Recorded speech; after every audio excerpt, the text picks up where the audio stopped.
Tampa Bay area. We wanted to find out what was behind the recent string of crimes. 8 on your side's Trevor Sahaki joins us now live in Tampa. And Trevor, you found a part of the Postal Service that many people don't know about, right? Yeah, that's right, Josh. They're called postal police officers, and they're supposed to prevent these robberies from happening in the first place. But their union president told me his members are just sitting around. However, the Postal Inspection Service said they legally can't be on the street as much. It's actually nuts. It really is nuts. It's hard to believe, really. Only in the Postal Service. A part of the Postal Service you might not have ever seen before, the Postal Police Officer, the armed force protecting letter carriers and mail on the street. The Postal Service has a police force that it could be using to protect letter carriers, but it just refuses to do it. I mean, it doesn't make any sense. Frank Albergo is the national president of the union representing those officers, and he says they've been hamstrung despite an increase in postal crimes, like the 4 robberies of mail carriers in Hillsborough County in the last month. The Inspection Service would rather investigate crime after the fact than prevent it from happening in the first place. In 2020, the U.S. Postal Inspection Service started pulling postal police officers off the street. In a statement, the agency said questions were raised about whether these patrols conformed to the law and whether they were effective. According to the Inspection Service, its legal department suggested it only put postal police officers on Postal Service property, like post offices and sorting facilities, to avoid legal trouble that might happen in the field. It added that postal inspectors are already doing some of the jobs of postal police officers out in the field as well, like surveillance and enforcement. Well, this is scary stuff, Brandon, Taryn. I mean, we are talking about a postal worker. She was on a route earlier today, this morning, at an apartment complex in Taylor when 3 men came up in masks. They put a gun to her back, and it wasn't mail they were after. It was a specific piece of USPS equipment. You can run, but you can't hide. A message from Taylor Police to the trio targeting postal workers in their city. 2 this month alone. They struck again Monday morning. Just out there doing their job, and 11 o'clock in the morning, it's a nice fall morning, and it's the last thing you expect to happen. It happened here at the Courtyards townhomes off Eureka near Beach Daily. Female postal carrier was loading the mailboxes when she was approached by 3 black males wearing masks. You can see the getaway truck pulled up right next to the USPS truck, the trio out of frame. One produced a long gun and put it in her back, told her, don't want to get hurt. They weren't after mail. Sources tell us they're trying to get equipment that can get them access to multi-unit mailboxes like these. Lieutenant Frank Canning says they drove off in that all-black Dodge Ram. Good news is police have solid leads. Street cameras and business cameras, we're pretty well equipped to track the movement of these folks. Similar situation a couple weeks ago, a half-mile away, this time at the Ponds townhomes. A male postal carrier approached by likely the same trio. This time they had a pistol after that same USPS equipment. Taylor PD working with the postal police to track these guys. No mail was taken and no injuries. Thankfully, nobody was injured. Now, there's some pretty tight security at these apartment complexes. They actually have the same owner, the parent company. They put out a letter to tenants explaining what happened. And actually, they're going to be escorting these postal carriers on their routes through the complexes until these guys are caught. Reporting live, Jessica Dupnack, Fox 2 News. Yeah, Jesse, I hate to hear about stories like this, someone just doing their job and then they are in the line of fire or in danger here. But have police said anything about why this piece of equipment is so special? Police aren't saying much. They don't want to give away all the trade secrets, and we did reach out to the Postal Service, the Postal Police as they are known. We did not hear back from them in time for this story. All I hear is talking, I don't sweat that. If they don't trust me either, I respect that.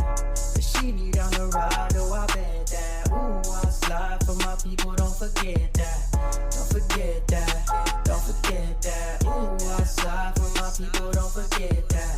Don't forget that, don't forget that. Ooh, I slide for my people, don't forget that.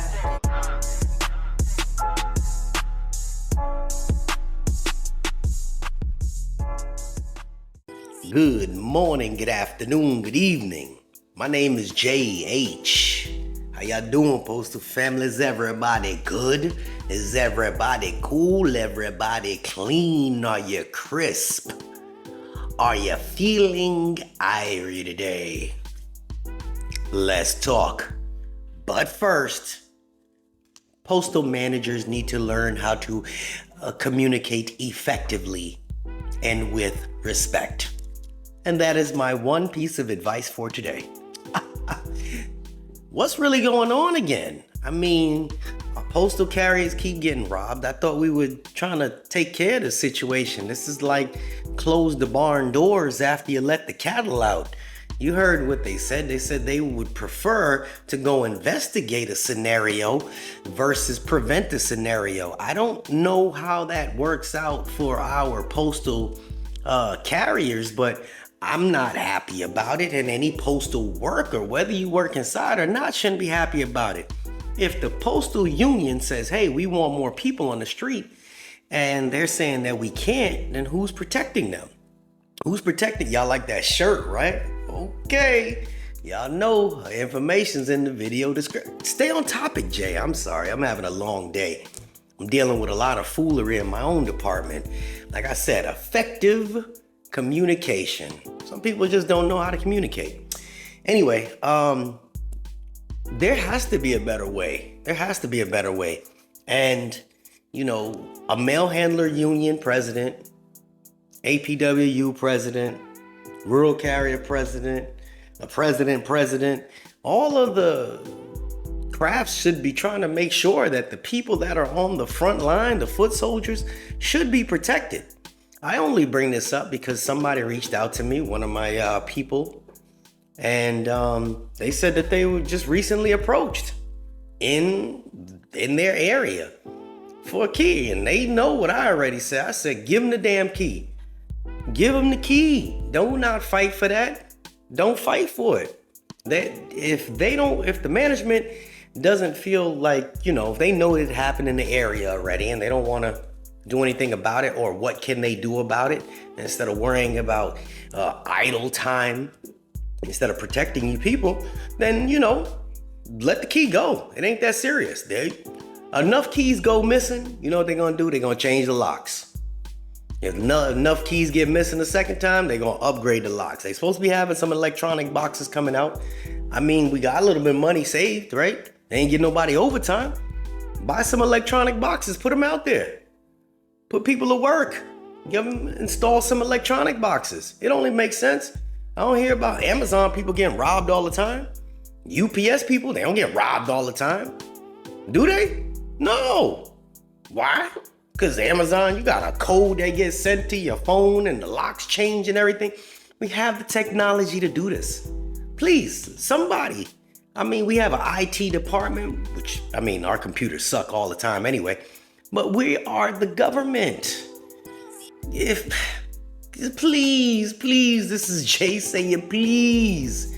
Somebody step up to protect our people. Like, seriously. I don't think that anybody should wish harm or ill will towards our carriers, which they're the final step of what we do. The final step, that's them. They're the ones that bring that piece of mail that each of you other crafts touch to the door.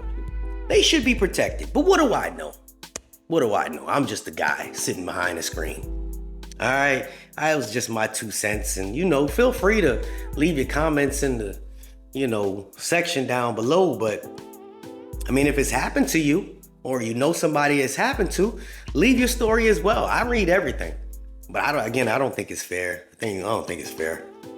But I'm a little discouraged from the foolishness. Anyway, we're going to talk some more about different things this week. This is JH. Y'all have yourself a good rest of your day. We out. Unexpected expenses stressing you out? Get the money you need now with Loans for Feds, a program designed specifically for federal employees. Bad credit is not a problem. Application is fast and easy with same-day approvals. Apply now.